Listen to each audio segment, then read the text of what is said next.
প্রিয় দর্শক, প্রীতি নিন, শুভেচ্ছা নিন। আজকের মুখোমুখি অনুষ্ঠানে আপনাদের সামনে উপস্থিত হয়েছি। আমাদের আজকের আলাপের বিষয় মূলত যে ভূ-রাজনীতির খেলায় বাংলাদেশের মুক্তি কোন পথে?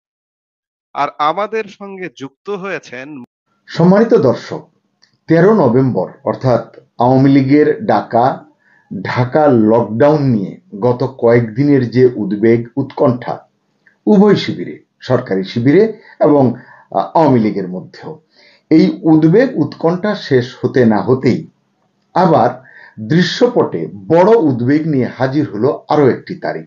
সেটি হচ্ছে 17 নভেম্বর। কারণ এই তারিখেই অর্থাৎ আগামী 17 নভেম্বর শেখ হাসিনা এবং তার সঙ্গীদের বিরুদ্ধে মামলার রায় ঘোষণা করবে আন্তর্জাতিক অপরাধ ট্রাইব্যুনালের আদালত। এখানে রায় দেয়া হবে।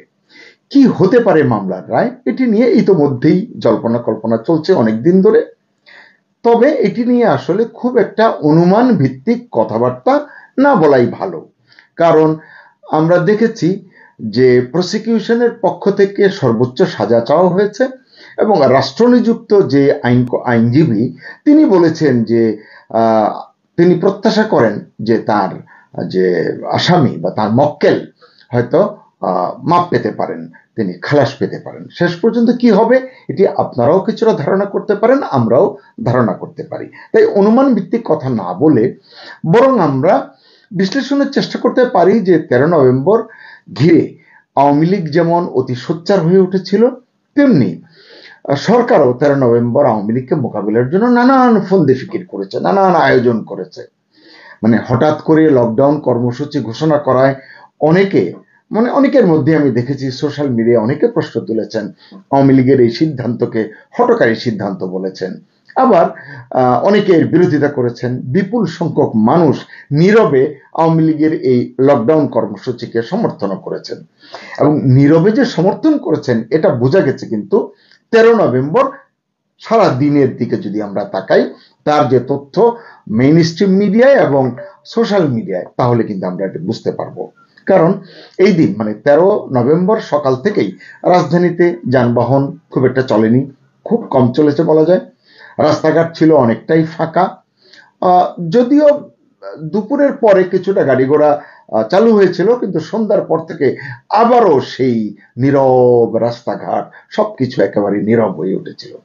তবে এই যে রাস্তাঘাট ফাঁকা এবং জনমানব নেই বা সব জায়গায় এক ধরনের মানে বোঝাই যাচ্ছিল যে এক ধরনের টানাপোড়েন আছে, উত্তেজনা আছে, উদ্বেগ আছে, ভয় আছে, আতঙ্ক আছে। এর বিপরীতে কি দেখেছি আমরা, যে রাজধানীর বিভিন্ন জায়গায় এমনকি দেশের বিভিন্ন জায়গায় আইন শৃঙ্খলা বাহিনীর ব্যাপক উপস্থিতি দেখা গেছে। র্যাব বলুন, পুলিশ বলুন, বিজিবি বলুন, এপিবিএন এবং সেনা সদস্যরা তো ছিলেন। এই তাদের সকলের সম্মিলিত সতর্ক পাহারা এটি ছিল দেখার মতো।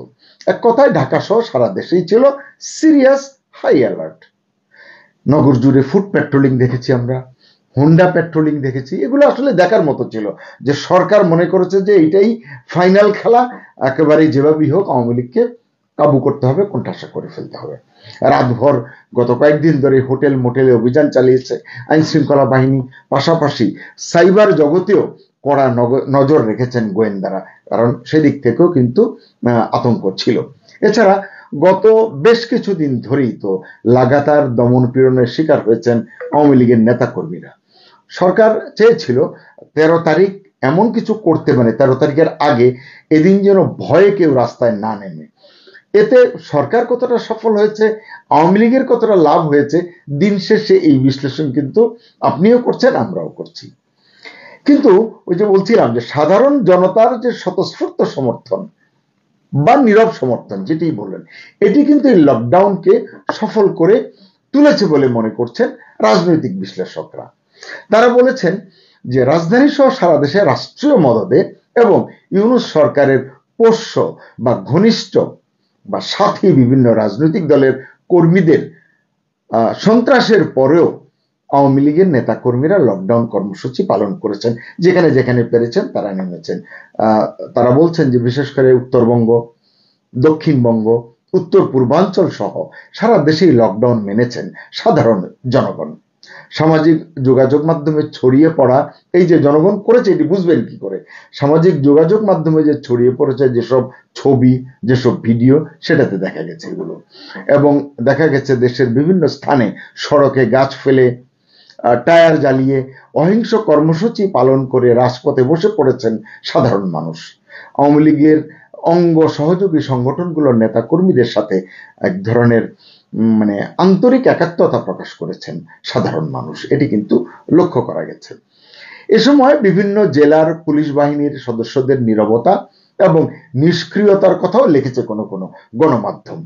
তারা লিখেছে যে এই পুলিশের মধ্যে বা আইন শৃঙ্খলা বাহিনীর মধ্যে এমন মানে খুব একটা তোড়জোড় ছিল না যে আওয়ামী লীগের নেতা কর্মীদের বা যারা লকডাউন বাস্তবায়নের জন্য বিক্ষোভের জন্য রাস্তায় নেমেছে তাদেরকে ধরবার তেমন তোড়জোড় তাদের ভিতরে ছিল না। রাজনৈতিক বিশ্লেষকদের মতে লকডাউনে জনতার এমন অভূতপূর্ব সাড়া ইঙ্গিত দিচ্ছে, কি ইঙ্গিত দিচ্ছে?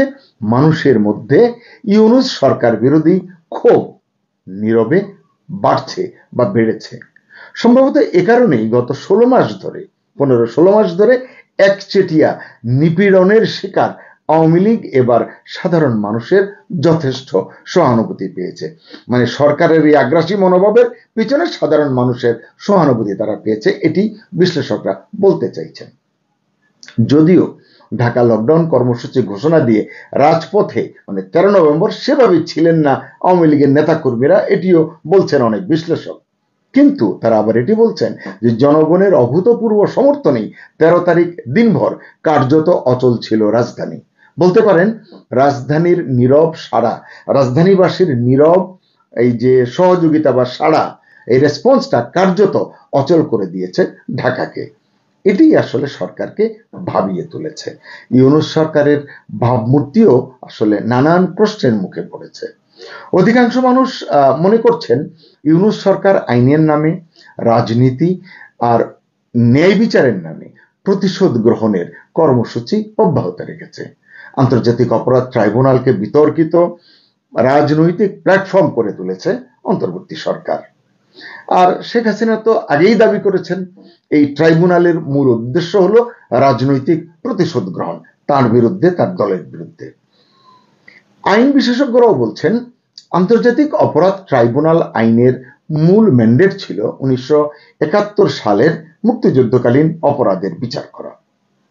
অথচ এখন অপরাধ ট্রাইব্যুনাল আইনের মূল ম্যান্ডেটটি রাজনৈতিক প্রতিহিংসা চরিতার্থ করার জন্য ব্যবহার করছে বা ব্যবহার করা হচ্ছে, যা আইনগত ভিত্তির বাইরে।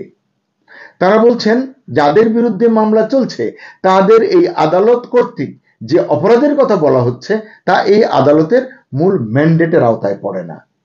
এদিক থেকে ট্রাইব্যুনালটির আইনগত বৈধতা প্রশ্নবিদ্ধ হচ্ছে, এটি বলছেন তারা। এর মাধ্যমে কি হচ্ছে? বিচার ব্যবস্থার মৌলিক নীতি লঙ্ঘিত হচ্ছে বলে তারা মনে করছেন।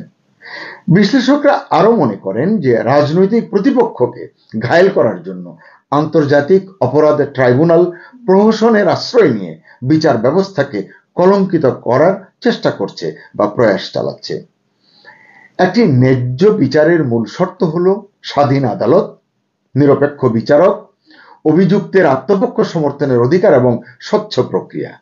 বর্তমান ট্রাইব্যুনালে এসব কতটা আছে আপনারা বুঝতেই পারছেন। এই কারণেই বিশ্লেষকরা বলছেন যে বর্তমান ট্রাইব্যুনালে এই যে বিষয়গুলো ন্যায্য বিচারের জন্য প্রয়োজনীয় অনুষঙ্গ, এই মৌলিক নীতি উপস্থিত। শেখ হাসিনার বিরুদ্ধে যেসব মামলা চলছে সেগুলোর অধিকাংশই তার অনুপস্থিতিতে বিচার হচ্ছে, মানে ট্রায়াল ইন অ্যাবসেন্সিয়া, যা আন্তর্জাতিক মানবাধিকার মানদণ্ডের স্পষ্ট পরিপন্থী। কিন্তু সেটি তো বিচার করবার সময় নেই কারো। এই ট্রাইব্যুনালের কার্যক্রম গভীরভাবে পর্যালোচনা করলে দেখা যাবে অভিযোগপত্র, সাক্ষ্য গ্রহণ এবং রায়ের মধ্যকার যে সময় অস্বাভাবিকভাবে এটি কম, মানে খুবই অল্প। এটাকেও বলা হচ্ছে ন্যায় বিচারের মৌলিক চর্চার সঙ্গে সাংঘর্ষিক। আর এখানে যারা বিচার কার্যের সঙ্গে জড়িত সরাসরিভাবে, তাদের রাজনৈতিক যে পরিচিতি, এটিও আসলে এই বিচার ব্যবস্থাকে বিরাট প্রশ্নের মুখে দাঁড় করাচ্ছে। প্রিয় দর্শক, আপনাদের মনে আছে নিশ্চয়ই যে দিন কয়েক আগে শেখ হাসিনা দ্য ইন্ডিপেন্ডেন্টকে একটি সাক্ষাৎকার দিয়েছিলেন। সেই সাক্ষাৎকারে তিনি বলেছিলেন, বাংলাদেশের আন্তর্জাতিক অপরাধ ট্রাইব্যুনাল যদি তাকে মৃত্যুদণ্ডেও দণ্ডিত করে তিনি বিস্মিত বা ভীত হবেন না। কারণ তার ভাষায় এই বিচার প্রক্রিয়া হলো একটি প্রহসনমূলক বিচার, যা সম্পূর্ণরূপে রাজনৈতিক প্রতিশোধের প্রেরণায় পরিচালিত। দ্য ইন্ডিপেন্ডেন্টকে তিনি স্পষ্ট ভাষায় বলেছেন, কোনো গণতান্ত্রিকভাবে নির্বাচিত নেতাকে তার দেশের বিরুদ্ধে সশস্ত্র বিদ্রোহের মুখে সংবিধান সম্মত দায়িত্ব পালন করার কারণে কখনো বিচারের মুখে দাঁড় করানো উচিত নয়। এটি একটি প্রচ্ছন্ন ইঙ্গিত তিনি দিয়েছেন এবং এই বিচার যে চলছে এটির প্রতি তিনি নিজেই আঙুল তুলেছেন।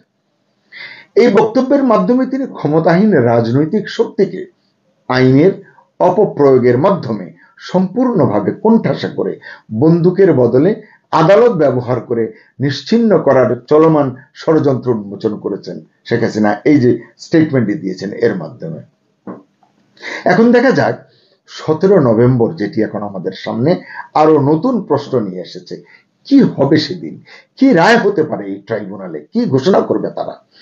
এই 17 নভেম্বরকে ঘিরে বাংলাদেশ আওয়ামী লীগ এবং এর অঙ্গ সংগঠন সমূহের নেতাকর্মীরা কি করবেন, আওয়ামী লীগের শীর্ষ নেতৃত্ব কি কর্মসূচি দেবেন কিংবা আদৌ দেবেন কিনা, এটাই এখন আবার জনমনে নানান প্রশ্ন উঠছে। তারা প্রশ্ন করছেন, আলোচনা করছেন, চায়ের আড্ডায় বলুন বা যেখানেই তারা বসছেন সুযোগ পাচ্ছেন এই আলোচনাটি করছেন যে 13 তারিখ তো গেল, ঢাকা লকডাউন তো গেল কোনো রকমে, সরকার জিতুক, আওয়ামী লীগ জিতুক, কিন্তু 17 তারিখ কি হবে। যারা হটকারী বলেছিলেন 13 তারিখে ঢাকা লকডাউনকে, তারাও এখন এটি নিয়ে আবার সোচ্চার হয়েছেন। ঢাকা লকডাউন কর্মসূচিতেই যেভাবে ভীত সন্ত্রস্ত হয়ে পড়েছে ইউনূস সরকার, এটি এখন বিশ্লেষণে যেটি বেরিয়ে আসছে। কারণ যেভাবে তারা ধরপাকড় করেছে এবং মানুষের মনে একটা আতঙ্ক তৈরি করে দিয়েছে সরকার, সেই প্রেক্ষাপটে প্রশ্নটি উঠছে যে 17 নভেম্বরকে ঘিরে কি হতে পারে, মানে সরকার কি করতে পারে, আওয়ামী লীগ কি করতে পারে। অনেকেই প্রশ্নটি করছেন, আওয়ামী লীগ যে ঢাকা লকডাউনকে ঘিরে রাজপথে নেমেছিল এবং সোচ্চার হয়েছিল, সক্রিয় হয়েছিল, তারা কি হুট করে ঘরে ফিরে যাবে, নীরব হয়ে যাবে? তারা কি আবার এই যে নিজেদের যেটুকু অস্তিত্ব তারা জানান দিয়েছে, আবার কি তারা চুপ করে যাবে? আবার কি কোনো সময়ের অপেক্ষা তারা করবে? আবার অনেকে বলছেন না, এমনটি হওয়ার সম্ভাবনা কম। কারণ 17 নভেম্বর তাদের নেত্রীর দলীয় সভাপতির বিরুদ্ধে মামলার রায় ঘোষণা করা হবে এবং এটা অনুমান করা খুব কঠিন নয় যে বড় রকমের সাজাই, মানে সর্বোচ্চ পর্যায়ের সাজাই হয়তো ঘোষণা করবে আইসিটির তরফ থেকে। তাই বলা হচ্ছে, যে প্রশ্ন উঠছে যে আওয়ামী লীগ কি নীরবে মেনে নেবে এই রায় প্রকাশের যে আয়োজন 17 নভেম্বর, এই দিনটিকে তারা কি খোলা ছেড়ে দেবে নাকি কোনো কর্মসূচি দিবে? তারা কি কর্মসূচি দিবে? এবং আওয়ামী লীগের কর্মসূচির ভয়ে, মানে যদি আওয়ামী লীগ দেয় লকডাউনের পরে অন্য কি দেবে, কেউ কেউ বলছেন শাটডাউন আসতে পারে, শাটডাউন আসবে কিনা বা কি হতে পারে এটি তো এখনই বলা যাচ্ছে না। অনেকে বলছেন যে এই কর্মসূচি যেটি তারা দেন, যদি দেন সেটির ভয়ে সাজার ক্ষেত্রে কোনো তারতম্য হতে পারে কিনা, আমার মনে হয় না, এবং এটি নিয়ে আসলে কল্পনা করে আগাম কিছু বলাও ঠিক হবে না। তবে এই বিষয়ে আতঙ্ক যতটা না আওয়ামী লীগ নেতা কর্মীদের মনে, আমার মনে হয় তার চেয়ে মানে উদ্বেগটা সরকারের মনেও কম নয়। কারণ সরকার এমনিতেই নানান রাজনৈতিক ও প্রশাসনিক টানাপোড়েনের মধ্যে রয়েছে। জুলাই সনদের বিষয় নিয়ে আজকে প্রধান উপদেষ্টা জাতির উদ্দেশ্যে ভাষণ দিয়েছেন। এই ভাষণে তিনি আবার নতুন কিছু সংকটের মানে নতুন রচনা, মেটিকুলাস প্ল্যান তিনি ডিক্লেয়ার করেছেন। এটি অনেকের মনে হয়েছে, এটি নিয়ে আমি আরেকটি কন্টেন্ট করব, সেটিতে বিস্তারিত বলবো। তো এমন যে রাজনৈতিক প্রশাসনিক টানাপোড়েনের মধ্যে ইউনূস সরকার এবং ইউনূস মানে নিজে মানে স্বয়ং আন্তর্জাতিক মানবাধিকার সংগঠন সহ অনেক দেশের এবং সংস্থার বিশেষ নজরদারিতে রয়েছেন। কারণ মানবাধিকার লঙ্ঘন, আগামী নির্বাচন অন্তর্ভুক্তিমূলক হবে কিনা, অংশগ্রহণমূলক হবে কিনা, সকল দল অংশগ্রহণ করতে, নানান ধরনের প্রশ্ন কিন্তু রয়েছে। এইসব প্রশ্নের মুখে এমন প্রেক্ষাপটে আগামী নির্বাচনের প্রস্তুতি সহ, এটি সরকারের দায়িত্ব যদি হয় নির্বাচন, এইসব প্রস্তুতির পাশাপাশি বিএনপি, জামাত, এনসিপি সহ অন্য দলগুলোকে আবার ঠিক রাখা, খুশি রাখা। আজকে বিএনপি স্টেটমেন্ট দিয়েছে, আপনারা দেখেছেন, এটি আমি অন্য কন্টেন্টে আলোচনা করব। জামাত বলেছে, এবং মানে অনেককেই তিনি প্রকাশ্যে খুশি করতে পারেননি, কিন্তু আমার কেন যেন মনে হয় এগুলো তারা আসলে বলছে বলবার জন্য। তারা আসলে যা চেয়েছে, আমার কাছে মনে হয়েছে পুরো ঘটনায় মূল টার্গেট কিন্তু বিএনপি, এবং বিএনপিকে রিয়েল মানে সাইজ যাকে বলে সেটি করবার মতো ভাষণের বক্তব্য থেকে আমার মনে হয়েছে। যাই হোক, সেটি অন্য ভিডিওতে আলোচনা করব। তো এই যে সকল দলকে খুশি রেখে কাজ চালিয়ে যেতে পারবে কিনা ইউনূস সরকার, এটিও এটি সহ নানান প্রশ্ন কিন্তু এখন সরকারের সামনে রয়েছে।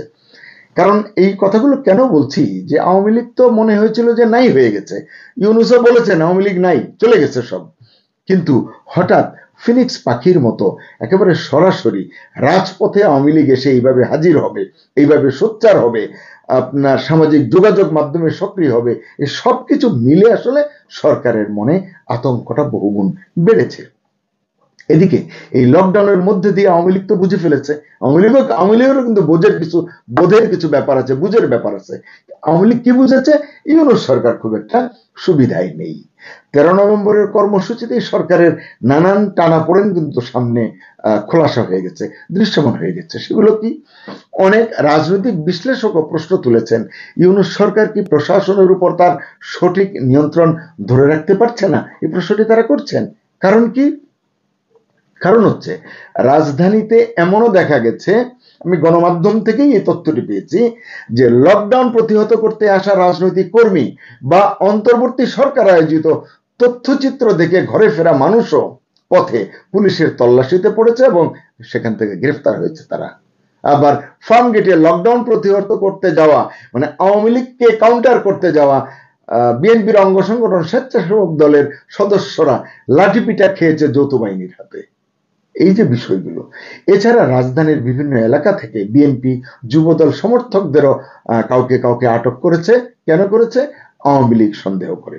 মানে সরকারের নিয়ন্ত্রণটাই আসলে সরকারের হাতে নাই, বা আইন শৃঙ্খলা রক্ষাকারী বাহিনী কখন কি খেলা খেলছে এটি আসলে সরকার বা সংশ্লিষ্টরা বুঝে উঠতে পারছেন না। এসব দেখে মানবাধিকার সংগঠনগুলো বলছে সরকার বিরোধী কর্মসূচি, মানে সরকারের বিরোধী কর্মসূচি, আওয়ামী লীগের কথা মিন করেছেন তারা, এই কর্মসূচি ঠেকাতে নির্বিচারে গ্রেফতার করেছে। এটি তো আমরা দেখেছি। মানবাধিকার সংগঠন আইন ও সালিশ কেন্দ্র আশক, যেটি, তার এক কর্মকর্তা বলেছেন যে হারে গত 48 ঘন্টায় গ্রেফতার করা হয়েছে এটা আইনের শাসনের সঙ্গে সাংঘর্ষিক। তা আইনের শাসন আছে কোথায়? এই প্রশ্নটি আসলে মানে আমি বুঝতে পারি না। সরকার রাজনৈতিক বিরোধিতা সামলাতে আইন শৃঙ্খলা রক্ষাকারী বাহিনীকে ব্যবহার করছে, এটি আশক বলছে। এটি তো করছে, তারা শুরু থেকেই করছে। কোথাও খুনিকে ইন্ডেমনিটি দিচ্ছে, আবার কোনো খুন করবে বলেছে হয়তো, তাকে নিয়ে 14 শিকের ভেতরে পড়ছে। এই তো হচ্ছে সরকারের আইনি ব্যবস্থা, সুশাসন। এই কারণেই বলছি যে এখন 17 নভেম্বরকে ঘিরে আওয়ামী লীগ কি কর্মসূচি নেয় এটি আসলে এখন আবার দেখার বিষয়। হয়তো আজকালের ভিতরেই এটি জানা যাবে, এবং সরকার কিভাবে আওয়ামী লীগকে মোকাবিলা করে বা করবে সেটিও আসলে দেখার বিষয়। আমরা ঘটনাগুলো যখনই ঘটতে থাকবে তা নিয়ে আপনাদের সামনে আপডেট হাজির করব ইনশাআল্লাহ। ধন্যবাদ সকলকে। আল্লাহ হাফিজ।